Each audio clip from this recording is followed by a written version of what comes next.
apresenta Nossa Pauta. Boa tarde, eu sou Amanda Mendes, estudante de jornalismo da UFPE. E eu sou Humberto Cassimiro, também estudante de jornalismo da UFPE. Estamos começando mais uma edição da primeira temporada do Nossa Pauta, um programa que toda sexta-feira, a partir do meio-dia, vai trazer ao vivo para você informações e discussões que não tem muito espaço por aí. E você pode contribuir com Nossa Pauta enviando pra gente notícias e sugestões. Nosso e-mail é programa-nossapauta@gmail.com. E a situação dos pescadores e pescadoras artesanais do estado é o destaque em nossa pauta.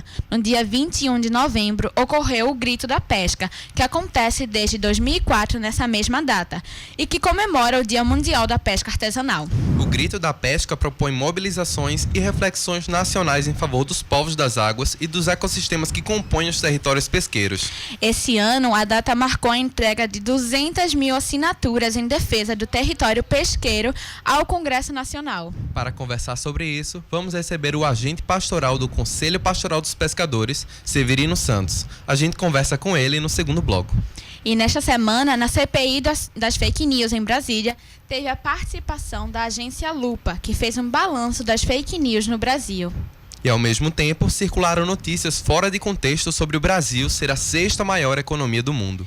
E o presidente da União Nacional dos Estudantes também foi vítima de fake news essa semana. E é com isso que Ivo Dantas comenta na coluna Fato em Cheque de hoje. Acompanhe. Fato em Cheque, com Ivo Dantas. Boa tarde aos ouvintes da Rádio Paulo Freire. Começamos hoje mais uma coluna Fato em Cheque, falando sobre um link malicioso que tem rodado aí pelo WhatsApp, de que seria preciso fazer uma inscrição através de um link compartilhado pelo aplicativo de mensagens para que beneficiários do Bolsa Família recebessem 13º salário. Na verdade, além desse cadastro não ser necessário para quem já é beneficiário do Bolsa Família, o processo de clicar no link levava a pessoa a um site que pedia várias informações, como CPF, como nome, endereço, etc., e que se tratava, na verdade, de uma coleta de informações por hackers. Então, fiquem ligados aí, avisem as pessoas que vocês conhecem, que são beneficiários do Bolsa Família, para não clicarem nesse link, muito menos compartilhar. Ao mesmo tempo, ainda com esse protagonismo do STF na mídia, no debate político em forma geral, surgiu essa semana uma conta falsa do presidente do STF, Dias Toffoli, no Twitter. E aí vários usuários começaram a seguir a conta e alguns compartilhando mensagens dizendo que era a favor, era contra. Gente, desculpa, a gente teve um erro aqui, a gente botou a coluna da semana passada de Ivo Dantas, agora a gente vai colocar a coluna dessa semana, então escute agora com Ivo Dantas, vamos lá.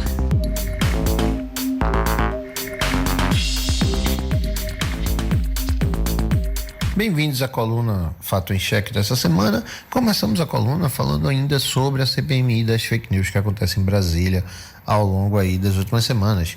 E nessa semana o pessoal da agência Lupa, inclusive, foi convidado a participar da CPMI e fazer um balanço das verificações que têm sido realizadas em parceria com o Facebook ao longo aí do último 1 ano e meio em que eles atuam de forma conjunta. E segundo os dados da agência Lupa, foram verificados 655 boatos que circulavam nas redes sociais, onde 70% desses conteúdos eram diretamente relacionados à política. Então, é interessante perceber que isso dá, em média, 40 dessas informações checadas mensalmente. E também, ao longo aí da semana, tivemos algumas repercussões na CPMI das fake news, como algumas acusações realizadas pela deputada Joyce Hoffmann de que o presidente Jair Bolsonaro teria envolvimento direto em uma campanha de divulgação de fake news através do chamado gabinete do ódio, termo que vem sendo utilizado de forma recorrente ao longo dos depoimentos dessa CPMI da fake news.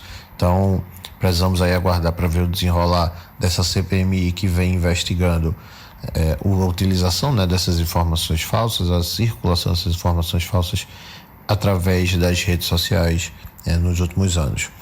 Nós tivemos também uma informação que foi conferida pelo pessoal do UOL Confere, de que o Brasil estaria sendo colocado como a 6ª maior economia do mundo. E, na verdade, se trata de uma notícia de 2011 que vem sendo aí compartilhada fora de contexto, né, pelas redes sociais, aí, pelo pessoal através das redes sociais, e que em 2011, na verdade, o Brasil ultrapassou sim o Reino Unido, se tornou a 6ª maior economia do mundo. Isso ocorreu no primeiro mandato de Dilma Rousseff. Mas essa informação está completamente desatualizada, descontextualizada e é compartilhada nas redes sociais.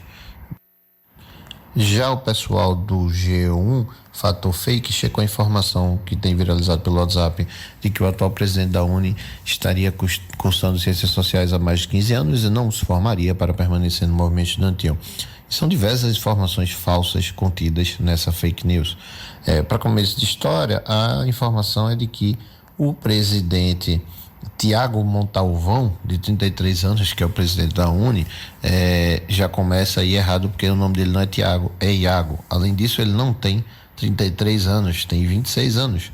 E ele não cursa Ciências Sociais há mais de 15 anos, como diz a fake news que vem sendo compartilhada.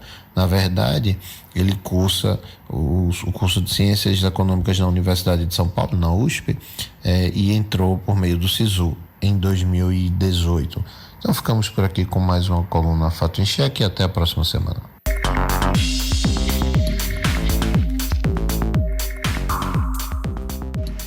A comunidade de Passarinho, aqui do Recife, passa por dificuldades pela falta de um recurso básico, a água. Exatamente. E a falta de medicamento e médico nos postos de saúde é outro problema que a comunidade enfrenta.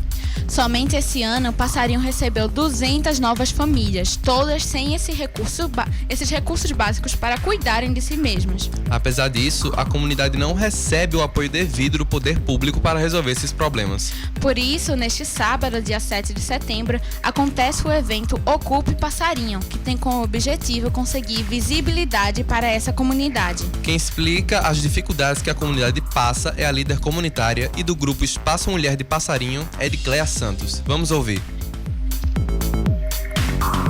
O Ocupe Passarinho, ele é com o objetivo chamar a atenção da comunidade para a falta de políticas públicas, mas não só para a comunidade, também para os gestores públicos. Por exemplo, a gente tem uma única escola na comunidade, que é uma escola de ensino fundamental, e também não agrega todas as crianças da comunidade. Desde 2016 que a gente vem combatendo essa falta de políticas públicas sobre a questão da educação. A gente não tem nenhuma creche nessa comunidade. Tudo que tem na comunidade, tudo que acontece na comunidade é fruto e trabalho dos moradores e moradoras da comunidade. Fora isso, tem a questão da saúde, tem um posto minúsculo que atende só 4.000 pessoas por mês. Passarinho está em torno de 20.000 pessoas. Falta profissional, falta médico, está sem médico, está fazendo quase 2 meses. E fora isso...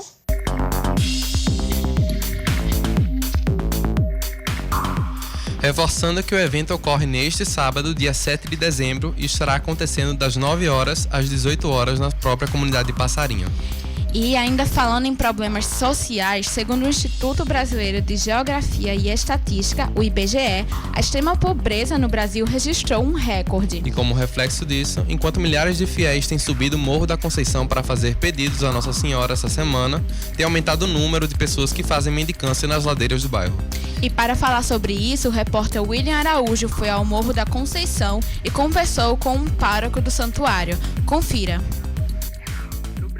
Pelo menos 4,5 milhões de pessoas vivem hoje em extrema pobreza. No Brasil, pelo menos 4,5 milhões de pessoas vivem hoje em extrema pobreza, e metade delas está no Nordeste. O número foi divulgado recentemente por um levantamento do Instituto Brasileiro de Geografia e Estatística, o IBGE. Este número é o maior levantamento já feito pelo IBGE desde o primeiro em 2012. O reflexo dessa pobreza extrema pode ser visto aqui no Recife ao longo da festividade no Morro da Conceição, onde muitas pessoas ficam ficam nas ladeiras do bairro fazendo mendicância aos devotos de Nossa Senhora, que costumam dar dinheiro às pessoas que ficam na rua ou entregam cestas básicas na igreja para que depois sejam distribuídas. Mas de acordo com o padre Luiz Rodrigues, pároco do Santuário de Nossa Senhora da Conceição, o melhor seria que as pessoas não precisassem pedir, e sim tivesse a oportunidade de conseguir ter o próprio sustento. Eu ainda essa semana era abordado por um grupo de pessoas, dizia: padre, vamos ter cesta básica depois da festa, porque muitas pessoas doam cesta básica para o santuário para fazer a distribuição. Eu falei, com certeza vamos ter. Aí eu aproveitei o momento para estabelecer um diálogo com aquelas pessoas. Eu falei, olha, sabe que eu gostaria? Chegar o momento em que vocês não precisassem vir abordar a gente para pedir cesta básica. Porque o ideal é que todo mundo tivesse oportunidade para conseguir o seu sustento através de um trabalho digno. O senhor falou que muitas pessoas trazem doação de cesta básica, mas como elas são distribuídas? Nós fazemos uma triagem, nós fazemos um acompanhamento a essas pessoas e distribuímos os alimentos. E realmente eu já tive a oportunidade de constatar. As pessoas nos abordam e a gente vai até a casa das pessoas e constatamos que realmente as pessoas vêm pedir porque não tem absolutamente nada para colocar na panela para cozinhar e alimentar seus filhos e nem se alimentar. Então isso tudo, se a gente não tiver um olhar diferente, muitas pessoas na nossa porta morrem de fome por falta de assistência. Um dos motivos que leva muitas pessoas para a mendicância ou para trabalhar na informalidade é o desemprego, que de acordo com o IBGE já atinge 12 milhões e meio de pessoas no Brasil. Com isso, o padre Luiz Rodrigues afirma que não considera justo o modo como o mundo do trabalho está organizado. E eu penso que é muito forte quando a gente olha, por exemplo, o mundo do trabalho. O modo como está organizado, ele não é justo, ele não é includente, ele é excludente. Quando a gente, por exemplo, percebe cada vez mais as pessoas tendo que trabalhar na informalidade. Então perceba o descompromisso do próprio Estado. Está se tornando dia após dia apequenado por causa da lei do mercado, que quer assambarcar tudo. A reportagem e a entrevista foi produzida, apresentada e editada por mim, William Araújo, estudante de jornalismo da UFPE.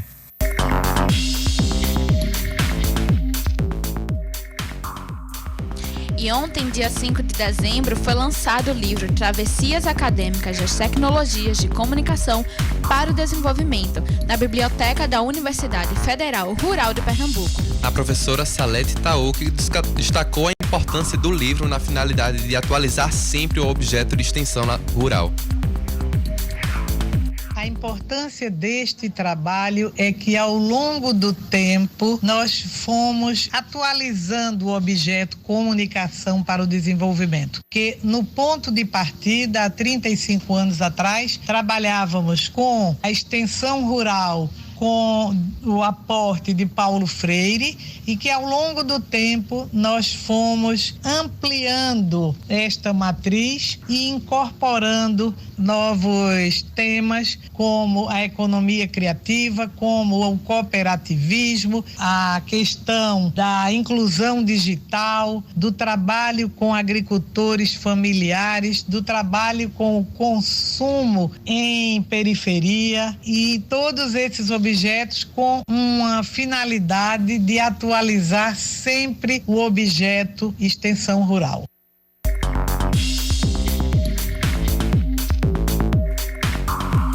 E as inscrições estão abertas para o seminário A Voz que Empodera, Saúde e Comunicação para Transgêneros, que acontece nesta segunda-feira, dia 9 de dezembro. De acordo com a fonoaudióloga do Hospital das Clínicas e uma das organizadoras do evento, Daniela de Vasconcelos, há vários ambulatórios de atendimento a pessoas trans em Recife, mas nem sempre há profissionais para fazer esse atendimento. O seminário quer dar visibilidade e passar esse conhecimento a pessoas que possam vir a trabalhar com pessoas trans. O evento conta com a mesa interdisciplinar que vai discutir 3 temas a serem abordados por profissionais do HC. Acolhimento e desafios às demandas da população trans, tratamento hormonal e cirurgia laríngeas. O evento acontece às 13 horas no auditório da ADUFEP, na Universidade Federal de Pernambuco. As inscrições devem ser feitas pelo link no Instagram, @avozquempodera, tudo junto, e é aberta para profissionais e estudantes da área de saúde e a comunidade trans. E um outro assunto importante para a comunidade LGBT é a criminalização da LGBTfobia, que foi aprovada em junho desse ano. Mas a criminalização da LGBTfobia é apenas o primeiro passo para combater a violência contra esse grupo. Por isso, a Secretaria da Mulher e o Governo do Estado de Pernambuco promovem o seminário Criminalização da LGBTfobia, Avanços e Desafios, para discutir o que vem pela frente. O seminário acontece no dia 10 de dezembro, às 12 horas, no Conselho Estadual dos Direitos da Mulher, o CIDEM. E um assunto preocupante que ganhou destaque essa semana é a violência policial, que está sempre acontecendo em regiões periféricas. Por isso, Maria Eduarda Rocha comenta um caso recente de violência policial. Confira.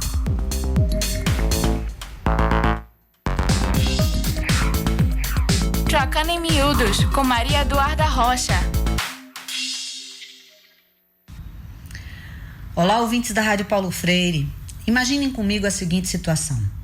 A polícia invade uma festa em um condomínio de luxo, fecha as saídas, provoca tumulto com bombas de gás, encurrala as pessoas, bate nelas com cacetetes e 9 jovens acabam morrendo pisoteados. Um absurdo? Troque a festa em um condomínio de luxo por um baile pancadão e foi exatamente o que aconteceu na favela de Paraisópolis, em São Paulo, na madrugada do último domingo. A versão da PM de São Paulo é que entrou na favela em busca de 2 criminosos que haviam furado um bloqueio policial. Diz também que, no entorno dos bailes, circulam drogas e pessoas que cometeram atos ilícitos. Mas se a polícia for agir assim em toda festa em que isso acontece, é melhor suspender as comemorações do Réveillon. Por que não tememos de verdade que isso aconteça? Porque todo mundo no Brasil sabe que são os pobres e negros os alvos desse tipo de política de segurança. Sim, é uma política de segurança, não uma ação casual. Poucos dias antes, uma jovem perdeu a visão de um olho depois de receber um tiro de bala de borracha na saída de um baile, também em São Paulo. Outra vítima, um homem, foi morto depois de uma festa em Nilópolis, no Rio de Janeiro. Então não estamos diante de um acidente, mas de uma forma sistemática de tratar nossos jovens da periferia. É preciso dizer, entretanto, que a polícia não é a única responsável. Ela age assim porque se sente autorizada pela sociedade. Quando eleitores do atual presidente faziam gestos simulando armas em punho nas redes sociais, davam carta branca para esse tipo de ação. Quando os programas policialescos constroem a visão da pobreza e da negritude como sinônimo de criminalidade, clamam por esse tipo de ação. Já foi dito que vivemos o tempo da necropolítica, da política que produz a morte em grande escala. Cortando verbas do SUS para aumentar o fundo partidário para as próximas eleições, por exemplo. Cortando verbas da educação, trocando o futuro das gerações seguintes pela remuneração do grande capital financeiro, por exemplo. Mas em nenhum caso isso é tão evidente quanto no genocídio da juventude negra e pobre no Brasil. Para essa política, ela não é só descartável. Ela incomoda porque insiste em viver e reativar o fantasma dos senhores de escravos que temiam a revolta da maioria. Até a próxima.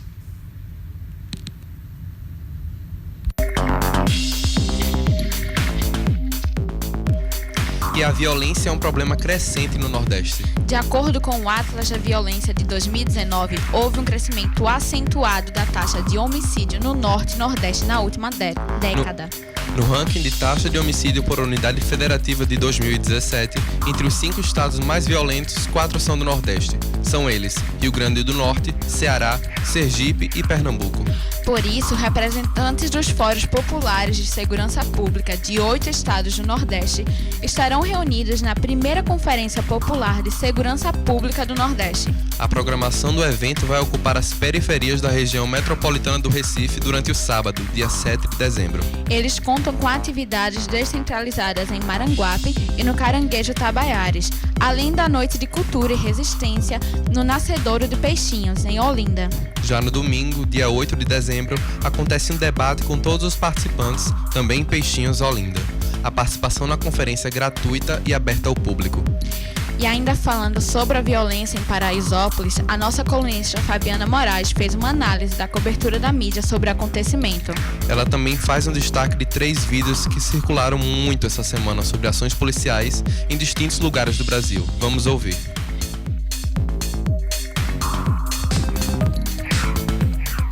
Contra Discurso, com Fabiana Moraes.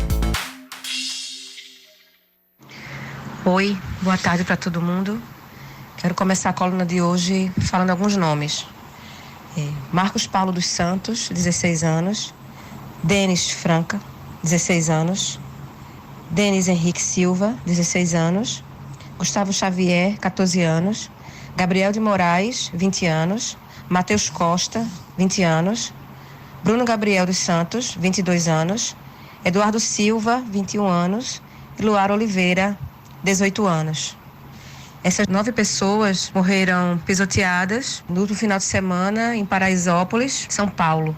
A notícia dominou o noticiário nacional e eu quero falar um pouco sobre uma percepção que eu tive acompanhando jornais, a respeito desse massacre provocado pela Polícia Militar de São Paulo nesse final de semana em Paraisópolis. Acho que pela primeira vez, talvez, eu tenha percebido, e aí em relação à grande mídia, seja Globo, Veja, Folha de São Paulo, uma mudança de perspectiva em relação a esse tipo de crime, que vamos combinar, não é uma novidade exatamente no país, O assassinato de pessoas que vivem na periferia, principalmente de jovens, principalmente de homens, garotos negros. Me chamou a atenção, por exemplo, um editorial que a Folha de São Paulo realizou falando sobre Paraisópolis. O editorial, como a gente sabe, é a opinião do jornal e o jornal se posicionou em relação a isso e achei interessante que a gente tivesse essa perspectiva do jornal em relação aos assassinatos. Me chamou a atenção a cobertura do portal G1 São Paulo, que costuma ser muito conservador, e achei que tem uma perspectiva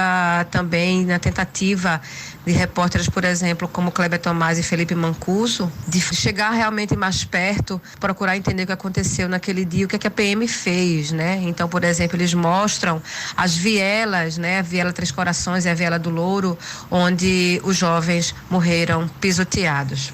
Saindo um pouco dessa grande mídia, a agência pública também realizou uma excelente reportagem, Quando vai entrevistar, aí foi o José Cícero da Silva, foi entrevistar uma série de moradores e de moradoras, principalmente comerciantes que estavam na área e que acompanharam toda a ação policial, Esse fechamento da polícia às ruas, onde estava acontecendo o baile. E aí, só para falar sobre isso, sobre essas testemunhas oculares, é importante entender como a gente tem feito jornalismo de uma outra perspectiva, não por causa exatamente da mídia, não por causa da imprensa, mas por causa do que vem de fora. Então, para falar disso, pensei muito em 3 vídeos específicos que eu vi circulando muito essa semana e que colocam em xeque as ações da polícia, O primeiro é o próprio vídeo da polícia entrando no baile e começando o tumulto, assim como outro vídeo, que mostra as pessoas em fila apanhando de um policial, inclusive uma pessoa usando muleta. O outro vídeo também, esse foi gravado no Maranhão, que mostra 2 PMs tentando colocar uma mulher no carro e um deles, inclusive, toca a vagina dessa mulher, tentando colocar ela no carro e aí coloca a mão entre as pernas dela e a população vai em cima, E um rapaz fica dizendo o tempo todo, eu tô gravando, eu gravei quando ele tocou ela. E achei bem significativo que esses vídeos tenham emergido, circulado tanto e como eles mostram que jornalismo se faz assim agora. Jornalismo não se faz só a partir de uma produção técnica e organizada. O jornalismo agora se faz vindo da rua e essas pessoas também estão contribuindo para essas novas narrativas e para a gente fissurar essas narrativas que privilegiavam os órgãos oficiais de poder. Queria falar sobre isso na coluna de hoje. Um beijo para vocês. O Nossa Pauta fará um breve intervalo. Voltamos já já para falar com Severino Santos, que é agente pastoral do Conselho Pastoral dos Pescadores. A gente discute com ele sobre o grito da pesca e a mobilização para proteger o território pesqueiro. Lembrando que você também pode nos acompanhar pelas redes sociais. Estamos no Facebook, Instagram, Twitter e YouTube.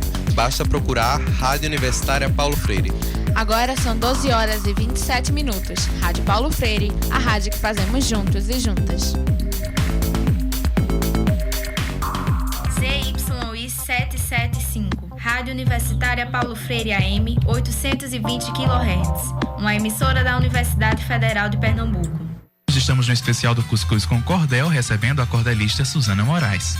Vou fazer agora um cordel que eu escrevi pro Dia Internacional da Mulher. Aí, perfeito. Pode ser assim? Pode. Então vamos lá. Vamos lá. O mês de março é marcado como o mês da resistência, da luta e da coragem, da bravura e referência. Dia 8 simboliza a mulher em sua essência. Usarei a eloquência e as rimas do cordel para dizer o que preciso, a mulher serei fiel, a forma como é tratada é cada vez mais cruel. As tintas desse pincel não podem deixar passar. Se sofremos com machismo, é preciso alertar os adultos e crianças a aprender a se comportar. Se a piada incomodar, não se cale, desafie. Diante da violência, não se omita, repudie. Combata o feminicídio, o agressor denuncie. E que essa luta se amplie, ganhe voz e ganhe espaço. Não permita que o racismo cause tanto embaraço e entenda a sororidade como sendo um grande abraço. E por aí vai.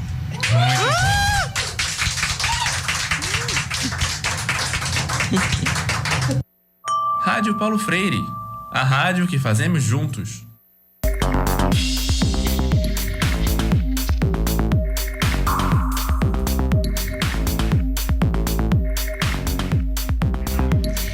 Estamos de volta ao vivo com Nossa Pauta. Neste bloco, a gente fala sobre o Grito da Pesca Artesanal. O Grito da Pesca Artesanal ocorre todo ano desde 2004, com o objetivo de discutir as dificuldades e demandas de populações pesqueiras. Esse ano, o Grito da Pesca teve duas temáticas importantes. Uma delas foi a coleta de 200 mil assinaturas em apoio ao projeto de lei popular para regular o território pesqueiro. As assinaturas foram levadas à audiência pública na Comissão de Legislação Participativa do Congresso Nacional como sugestão legislativa. Os pescadores discutiram também o óleo que atingiu praias brasileiras, principalmente no litoral nordestino. Considerado o maior desastre ambiental do litoral brasileiro, o óleo cru já contaminou mais de 490 localidades de 10 estados, segundo o IBAMA. A situação que impactou os ambientes e as ecossistemas marinhos também afeta diretamente a vida dos pescadores, que sobrevivem quase que exclusivamente desse recurso. Para falar sobre tudo isso, a gente conta com a presença do agente pastoral do Conselho Pastoral dos Pescadores, Severino Santos. Seja bem-vindo, Severino. Boa tarde. Boa tarde, Severino. Então, a gente já pode começar. Você pode começar explicando um pouco a situação atual dos pescadores? Bom, aqui no estado a gente tem um total de aproximadamente 31 mil pescadores no litoral, dividido nos 16 municípios litorâneos. Desse total, todos foram afetados diretamente com o impacto do óleo. Basicamente, essa semana está fazendo 100 dias da chegada do óleo na costa do Nordeste. E até hoje a gente não tem uma ação concreta, nem do governo do estado, nem do governo federal, na questão da mitigação dos impactos desse óleo na vida e no trabalho desses pescadores. Então, Severino, diante desse contexto, qual foi a importância do Dia do Grito da Pesca Artesanal esse ano? O que foi levado, o que foi discutido, por que foi preciso discutir esses assuntos? Bom, assim, o Grito da Pesca, como você bem falou, teve dois focos esse ano. Um foi a entrega do projeto de lei de iniciativa popular que os pescadores vêm discutindo desde 2010, que é um projeto de lei que regulariza e reconhece os territórios tradicionalmente pesqueiros, que os pescadores, apesar de ser uma comunidade tradicional, mas não são reconhecidos com direito a território, como os indígenas, como os quilombolas são. Esse projeto vem sendo construído a várias mãos, né, nesses últimos 6 anos. Aí foi um momento de entregar esse documento junto com as assinaturas, né, e o outro ponto foi essa discussão sobre os impactos do óleo na costa do Nordeste. Né, e esse é um ponto que vem ganhando força aí nos debates a nível nacional. Né? Inclusive hoje o Ministério Público em Sergipe está convocando todos os prefeitos dos municípios litorâneos de Sergipe para uma discussão de como fazer o cadastramento dos pescadores dos municípios sergipanos que foram atingidos, porque é exemplo dos outros estados do país, como desde 2013 o mapa não faz registro de pesca, a gente tem um déficit muito grande de pescadores sem registro. Né? E o Grito da Pesca veio também para denunciar essa falta de registro que os pescadores estão tendo por falta de omissão, por uma omissão do governo federal. Severino, como a gente já está nesse assunto, que querendo ou não é o de mais destaque no momento, então como é que esse derramamento do óleo tem afetado a vida dos pescadores? Bom, inicialmente ele põe em risco a segurança alimentar da comunidade pesqueira, né? Porque no momento que assim, a gente tem pesquisa que revelam que 30% da produção pescada artesanalmente é para o abastecimento das famílias. Tá? Não é só para venda. Não é só para venda. Então, assim, esses 30% corre-se um risco porque não se tem clareza durante esses 100 dias que se passaram, não se tem clareza se pode ou não consumir esse pescado. Uma outra questão é que os outros 70% não estão tendo acesso ao mercado, né, dessa produção. Então, além de eu não poder comer o peixe, eu estou sem poder vender e estou sem dinheiro para comprar o resto dos mantimentos. Então, assim, a gente tem uma queda grande de risco na segurança alimentar dessas comunidades. A gente tem uma queda grande no comércio local dos menores municípios, né, onde a economia nessas comunidades circula em torno da pesca artesanal. E isso tem sido um grito gritante dos pescadores nas comunidades. E vocês... Severino, um assunto que repercutiu nesses últimos dias foi que o governo federal tinha liberado, né, um certo auxílio aos pescadores artesanais, sendo que muitos deles relataram também que esse registro era uma complicação, né? O registro geral dos pescadores. Que assim, o registro, aquilo que eu falei antes, o registro faz desde 2013 que não são emitidos novos registros, então a gente tem um déficit muito grande. Para você ver assim, o governo federal, através do mapa, de acordo com a lista de municípios e comunidades impactadas que o IBAMA divulgava, o mapa divulgava o número de pescadores com RGP ativo, que é o Registro Geral de Pesca. Em outubro, aqui para o estado, o mapa divulgou uma lista com 6.050 RGP ativo nos municípios impactados. Em novembro, o mapa divulgou uma outra lista com 6.550 RGPs ativos. Agora, depois que saiu a medida provisória, esse número caiu para 4.236 SGPs ativos.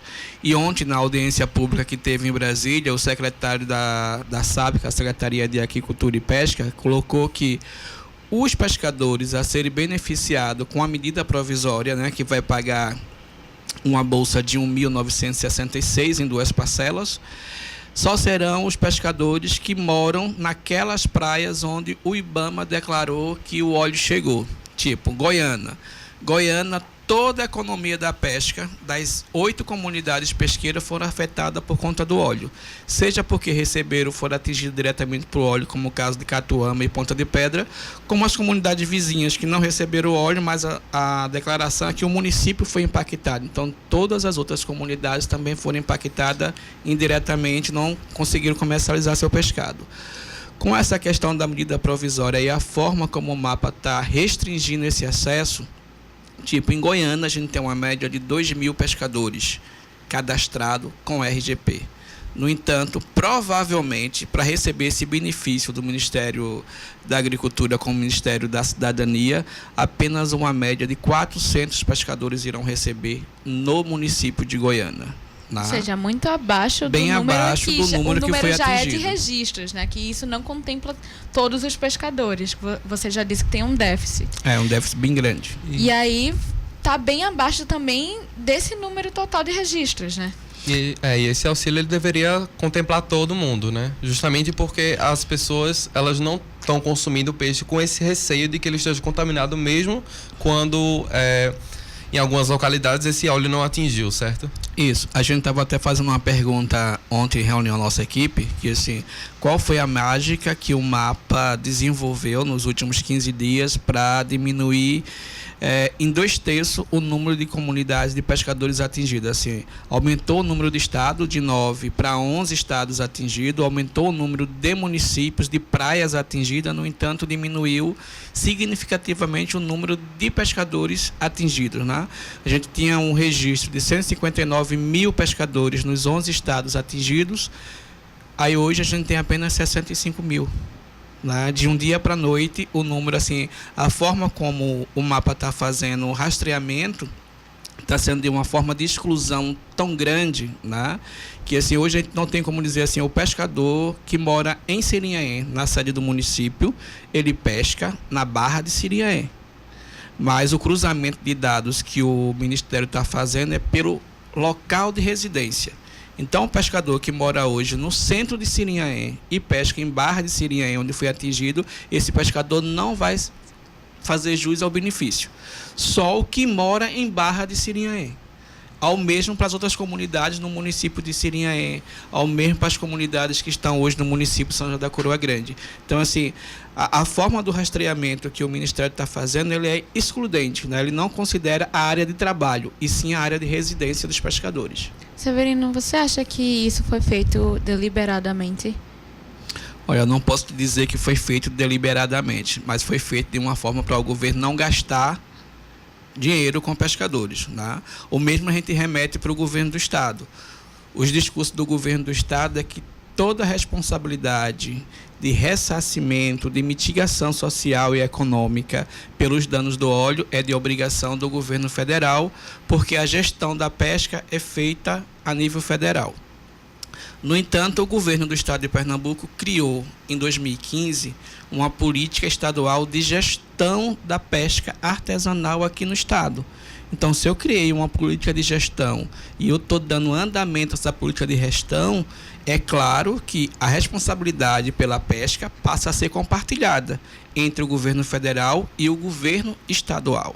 Tá? E o governo do estado tem se omitido para isso e tem declarado abertamente que não tem previsão de gastar nenhum centavo com a pesca artesanal com relação a esse impacto do óleo. Então foi dada prioridade à questão financeira do que a vidas, né? Isso, assim, eu economizo em função de uma questão social e econômica das comunidades, né? Assim, essa semana a gente foi impactado, né, que assim, um discurso que os movimentos fazem é que a gente tem soberania alimentar, porque a gente consegue produzir bastante. A gente se impacta agora com a questão da carne. A carne aumenta de uma hora para outra de uma forma absurda, né? Porque a China teve problema na produção de porco, na produção de gado, então o Brasil precisa exportar mais para a China. Ao exportar mais para a China, eu diminuo a disponibilidade de carne interna. Então, assim, qual que é de fato a produção que o Brasil faz de alimentos? É para abastecer e para matar a necessidade da população local ou para atender a uma demanda internacional, né?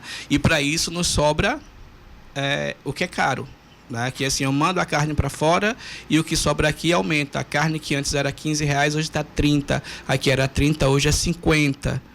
Né? Então, assim, qual que é de fato a política de um Estado para garantir a soberania alimentar do povo brasileiro? E aí, casando isso com o fato de que as comunidades pesqueiras estão fazendo menos dinheiro porque estão vendendo menos, e aí o preço do alimento sobe, então essas pessoas estão sobrevivendo como? A gente tem pessoas que tinham um poder aquisitivo melhorzinho, né, que tem cartão de crédito, aquilo outro, que todos os cartões já foram estourados nesses 100 dias. Né? Supermercados nas áreas mais remotas, que o pessoal não quer mais vender para os pescadores porque não tem segurança que vão receber. Com essa notícia agora, que só os pescadores daquelas praias que o óleo de fato chegou irão receber, aí isso restringe ainda mais. O governo do estado, o governo federal divulgou 2 listas de peixes próprios para consumo, mas essas 2 listas foi de peixes que são de caráter para exportação, não é do peixe que é mais consumido aqui. O governo do estado, no início da semana, divulga uma lista a partir da produção que é feita da pesca artesanal. No entanto, essa divulgação não faz com que o consumidor volte de uma hora para outra a consumir esse pescado. Até mesmo que, pela dúvida que se tem dos resultados que são apresentados no atual governo, das pesquisas que são feitas, as pessoas ficam receosas. Assim, a gente viu tanto óleo chegar na praia, como é que tal peixe está impróprio para consumo e os outros não estão, se todos estão no mesmo ambiente. As pessoas pensam que é melhor não consumir nenhum, né? Na dúvida, se aplica o princípio da precaução, para não correr risco de saúde, não correr risco de vida, é melhor não comer. E na sua visão, o que é que o governo federal e estadual deve fazer realmente para proteger essa população? Não só dos efeitos dos óleos que atingiram essas praias, mas também de outros problemas ambientais e sociais. Bom, a gente tem a questão do problema ambiental no mundo da pesca, isso é uma questão generalizada no país como um todo, No entanto, assim, a gestão da pesca, ela precisa e deve ser compartilhada entre as 3 esferas do governo, tanto a nível federal, a nível estadual e a nível municipal. É inconcebível que um país com a dimensão continental, a mesma regra que sirva para a gestão pesqueira no sul do país, sirva para o norte e para o nordeste. Considerando ainda que a gente tem no sul grandes cardumes e na região nordeste pequenos cardumes de peixe. Então, assim, eu não posso dizer que a aplicação de uma norma técnica estipulada a partir de um estudo feito no Rio Grande do Sul possa ser aplicada em Pernambuco. Então, é preciso que essa gestão seja regionalizada. E também é preciso tomar para si que a economia dos municípios depende muito da pesca artesanal. Então, os municípios precisam assumir sua parcela nessa gestão pesqueira. E para isso é preciso que as 3 esferas estejam de mão dada nessa questão da gestão pesqueira, seja na questão ambiental, na questão econômica e na questão social. E aí, Severino, isso aí começa justamente com um projeto de lei que foi sugerido para regulamentar o território pesqueiro. Isso já é um passo para isso? Isso é um passo, porém o projeto de regulamentação dos territórios pesqueiros, eles apenas definem a regulamentação da área a ser ocupada ou já ocupada pelos pescadores. Ele não define uma política de gestão pesqueira para comércio, para acesso a registros. Ele define apenas o uso e a ocupação de áreas hoje já ocupadas pelos pescadores. No caso, regulamentar isso, por que é importante fazer essa regulamentação, Severino? Quando a gente compara a situação que a gente tem hoje das comunidades pesqueiras com a situação que a gente tinha 30, 40 anos atrás, principalmente na região litorânea, o estado de Pernambuco, ele foi extremamente ocupado a partir da costa. Então, todas as comunidades tradicionais, desde o povo indígena até o povo pesqueiro que ocupavam essas faixas, foram excluídos de ocupar essas faixas. O pessoal foram cada vez mais sendo jogados para as áreas das periferias das grandes cidades. Se a gente comparar hoje o tipo Porto de Galinhas e Ipujuca, há 30 anos atrás, Porto de Galinhas era uma vila de pescadores. Todos os pescadores que pescavam moravam próximo à praia. Hoje, Porto de Galinha é um grande centro de turismo. Você não encontra mais pescadores na praia de Porto de Galinha residindo. Então, cada vez mais as áreas de pesca ficam mais distantes dos pescadores. Então, o que é que isso quer dizer? Quer dizer que o meu local de trabalho, que deveria ser mais próximo de casa, está cada vez mais distante. Tem todo aquele problema social de que é feio ter pessoas aqui, porque é área de turismo, então a gente tem que estar com prédios bonitos, pessoas bonitas, porque as pessoas vêm aqui para fazer turismo, Exato. Assim, o mesmo se aplica também no caso das comunidades do litoral norte, onde o turismo não é tão incidente como é no litoral sul. Você pega a comunidade de Itapissuma. Itapissuma é um município com aproximadamente 25 mil habitantes. Uma média de 40% vive da pesca. O município que, além da pesca, tem agora a indústria que está chegando lá para a região, mas o outro grande filão é a questão da gastronomia. E a gastronomia de Itapissuma é o que vem do canal de Santa Cruz, é da pesca. Ninguém vai para Itapissuma para comer carne de gado, para comer porco, vai para Itapissuma para comer peixe, para comer caldeirada. E essa produção vem do canal de Santa Cruz, onde tem aproximadamente 5 mil pessoas pescando diariamente para abastecer aquele comércio ali. Se eu não valorizo isso, eu não valorizo os pescadores próximos desse canal, considerando que a tendência hoje é da grande ocupação nas áreas, essas comunidades vão ser extintas. né, com o tempo. E essa gastronomia que hoje é tão valorizada na economia local pode também ser extinta, porque se eu não vou ter quem pesque, eu também não vou ter o que produzir para o turista comer. Não só isso, né, mas também tem a questão da poluição das águas, né, como lá no canal de Santa Cruz, né, em Itamaracá, entre Itapsub e Itamaracá, teve sérios problemas ambientais, né? Principalmente ultimamente, quando teve essa acusação de que o prefeito estaria liberando o esgoto ali naquela região, né? E Itamaracá sofre também com essa questão da poluição ambiental há muito tempo. Então, como é que isso afeta vocês? A questão da poluição ambiental, a gente tem uma sequência, né? Pelo menos assim, a gente do CPP vem acompanhando essa questão desde os anos 60. Então, assim, a gente teve durante um grande período da década de 60 até final da década de 80, como grande foco a poluição das agroindústrias, né? Que era o caso das vinhaças soltas, tipo o resíduo da produção da cana e do álcool era jogado diretamente nos rios, e isso impactava diretamente. Nos anos 70, no canal de Santa Cruz, a gente já teve a contaminação por mercúrio da empresa que era a ASA, né, a ASA SA Alumínio, que passou a ser Alcoa e agora mudou de nome de novo. Então a gente tem um passivo ambiental muito grande no canal de Santa Cruz. E quando a gente fala nessa questão do esgoto doméstico, isso é uma questão em todo o litoral. Principalmente naqueles municípios onde foram beneficiários com o programa de saneamento, né, do saneamento básico. A gente pegando três municípios que são importantes para a economia do turismo e para a economia da pesca no litoral sul.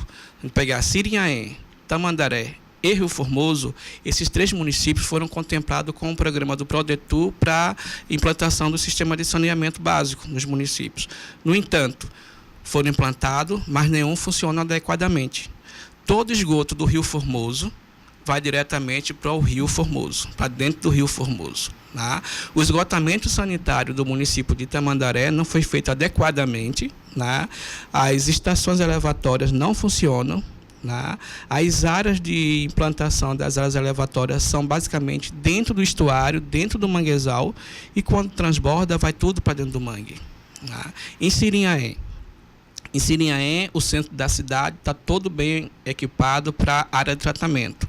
No entanto, o distrito de Santo Amaro, que é uma área mais distante, né, uma área mais rural, que também foi implantado o sistema de tratamento, não foi feita também estação elevatória, e toda a área dessa localidade corre para o Rio dos Passos, que impacta ainda mais o estuário do Rio Formoso. Então, Severina, a gente vê que sempre está tendo, porque agora teve esse desastre ambiental grande, que aí ganhou atenção, né, de todo mundo, porque não tinha como ser ignorado, mas de que vocês têm problemas de como as águas estão sendo contaminadas há anos, né? E sempre assim, as indústrias, o governo que está envolvido com isso nunca são punidos. Sobra realmente para a comunidade pesqueira, né? E trazendo isso aqui para o Recife, por exemplo, aqui surgiu como uma vila de pescadores, né? E atualmente você não vê tanta força, né, dessa comunidade aqui. Pelo menos você vê ali, por exemplo, em Brasília Teimosa. Mas essa questão do esgotamento sanitário é um problema, ou qualquer outro impacto ambiental é um problema. Como o turismo também trouxe vários outros aqui na cidade do Recife. Em Recife, a gente tem aproximadamente 12 comunidades que ainda vivem de pesca. Né? A gente tem um foco maior que está na Brasília Teimosa, que é o núcleo urbano que tem o maior número de pescadores. Mas a gente tem outras comunidades. Se você for subir o Rio Capibari, você vai encontrar várias comunidades que vivem da pesca artesanal. Hoje a gente se pergunta assim, de onde é que vem o sururu que é vendido no comércio do Recife, de Olinda, de Paulista, de Jaboatão? Vem todo do Rio Capibaribe. As comunidades do Bode, a comunidade da Ilha de Deus, são responsáveis por quase que 60 toneladas de marisco, de polpas de sururu por mês aqui no estado. Então, assim, você tem uma produção altíssima, que não é considerada pelo governo municipal, que não tem uma visibilidade da produtividade dessas comunidades, são consideradas dentro da gestão municipal e estadual como áreas de periferias, áreas de prostituição, áreas de consumo, de tráfico de droga, e não são consideradas como uma área realmente que é uma área de produção. Quando eu considero, se você pegar hoje a Ponte do Limoeiro hoje tem um dos carpinteiros navais mais aperfeiçoado que a gente tem no estado de Pernambuco. Basicamente, a gente só tem hoje 3 carpinteiros que trabalham com a pesca artesanal. Um em São José da Coroa Grande, esse de lá da Ponte do Limoeiro, e um outro em Itapissuma, né? No entanto, nos outros municípios a gente não tem, e a gente não tem nenhuma valorização para isso. E se você perguntar hoje ao gestor municipal qual a política dele para aquele povo que está ali próximo à Ponte do Limoeiro, a primeira coisa que ele vai dizer, não, Ponte do Limoeiro é um local de consumo e tráfico de droga e um local de prostituição. Em nenhum momento ele relata que ali é um local de produção da pesca artesanal. E Severino, o que seria um carpinteiro naval, né, para o nosso ouvinte? Então, o carpinteiro naval é aquela pessoa que faz a embarcação, né? A embarcação da pesca artesanal. É aquela pessoa que tem um tratar melhor com a embarcação, que conhece qual é o tipo da madeira que vai ser colocada ali, né? Quando o meu barco, eu sou pescador, eu não tenho traquejo nessa linha. Meu barco deu um problema, eu levo para ele, é ele quem conserta o meu barco. É ele quem troca a madeira, é ele quem diz o que pode e o que não pode fazer a partir daquilo lá.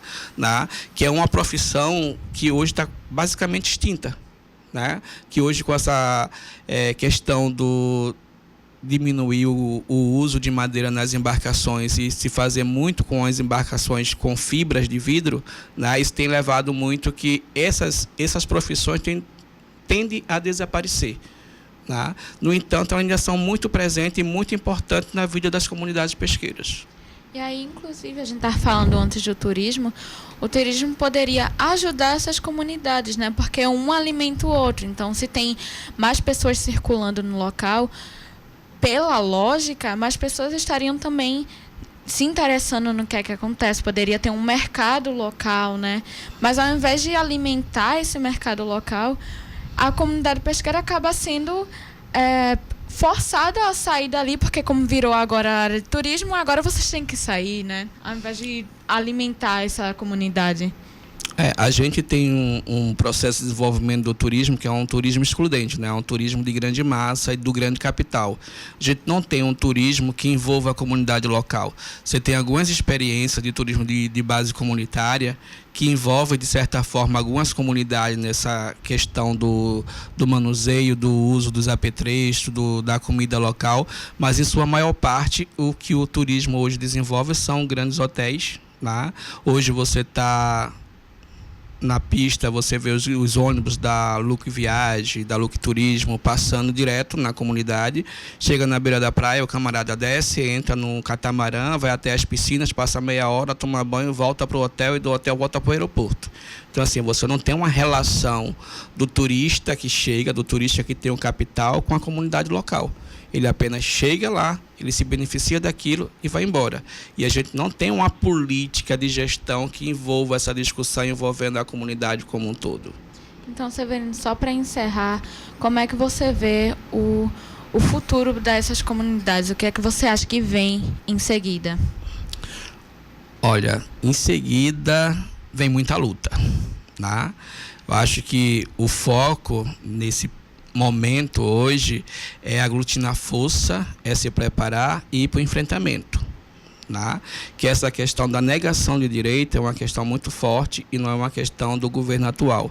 É uma questão que a gente vem enfrentando há mais de 40 anos. Então, assim, o momento agora é avaliar o que a gente já acumulou durante esse tempo todo de luta e se preparar para o enfrentamento. Né? Essa questão da diminuição do acesso dos pescadores ao RGP é apenas um iceberg dessa questão. E agora a perspectiva mesmo é ou o povo se levanta e enfrenta o que se tem aí e faz contraproposta ao que o governo está apresentando, ou a gente corre um sério risco de ter a atividade da pesca extinta do Estado e do país. Entendi. Obrigada, Severino. Nossa pauta está chegando agora ao fim. Hoje a gente conversou com o agente pastoral do Conselho Pastoral dos Pescadores, Severino Santos. Severino, muito obrigado por conversar com a gente hoje. Obrigado a vocês pelo convite. Também agradecemos a você, ouvinte, que acompanhou pela frequência 820 kHz ou pela live no Facebook. Eu queria agradecer a quem deu like, como Rafaela Alberti e Nara Cassimiro, por estar acompanhando a gente e estar dando like na nossa live do Facebook. E esta edição do programa teve a minha apresentação, Amanda Mendes. E a minha, Humberto Cassimiro. Na produção, Amanda Mendes, Analice Barros, Humberto Cassimiro e William Araújo. Nos trabalhos técnicos, William Araújo. Nas redes sociais, Lucas Dantas. Supervisão da professora do Departamento de Comunicação Social da UFPE, Ivana Fechini. E da coordenadora operacional da Rádio Paulo Freire, Catarina Polônio. A música tema do programa é a faixa de Angel Garcia, disponibilizada no freesoundarchive.org. O Nossa Pauta retorna na próxima sexta-feira, a partir de meio-dia, aqui na Rádio Paulo Freire, a rádio que fazemos juntos e juntas. Boa tarde. Boa tarde, até a próxima.